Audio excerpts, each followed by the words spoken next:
So what we can conclude from this is most of the developed nations have their hardware in place. There are a few nations which are setting up their hardware. For example, Saudi Arabia. These developing nations spend more on software and services, to be specific, services, because they have the software and hardware ready. Whereas if you look at the rest of the world, it is still in the early stage. They are setting up their hardware.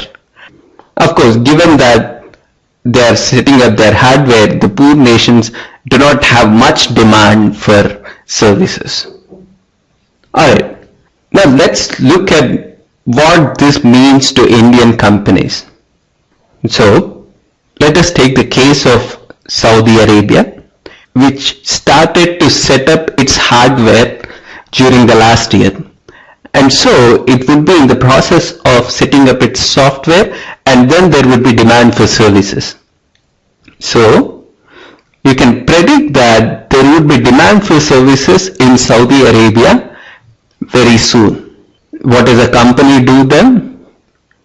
Given that there would be a demand over there in the near future, go on and set up your capability center in a place near to Saudi Arabia or in Saudi Arabia.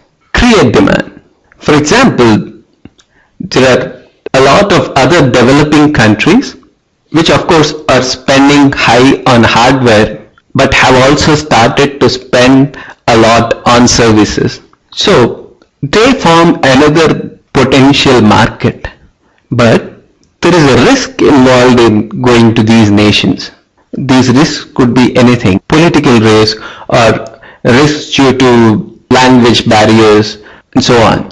In order to mitigate that risk, partner with a local company in those developing nations, gain a foothold and watch if those nations could be of high potential for you in the near future. Not only are you going to watch, but the company should help in setting up the hardware and meeting those services demands, so that more demand for software or services is created. For example, the small and medium businesses in these nations. Once you set up in a firm, other local firms would get to know the usefulness of your service and would give you business to set up the same application or do the same service as you have done to the earlier SMB, small and medium business. Alright, the earlier 2 points are related to the developed nations, and this is related to the developing nations.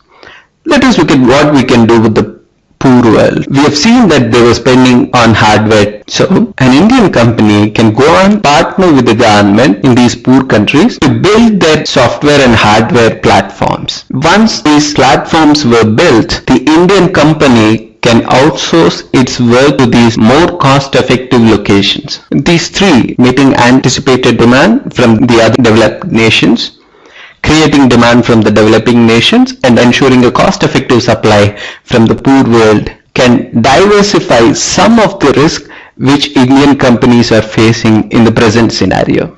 In the next video, we'll have a look at some of the facts of Indian IT industry. Thank you.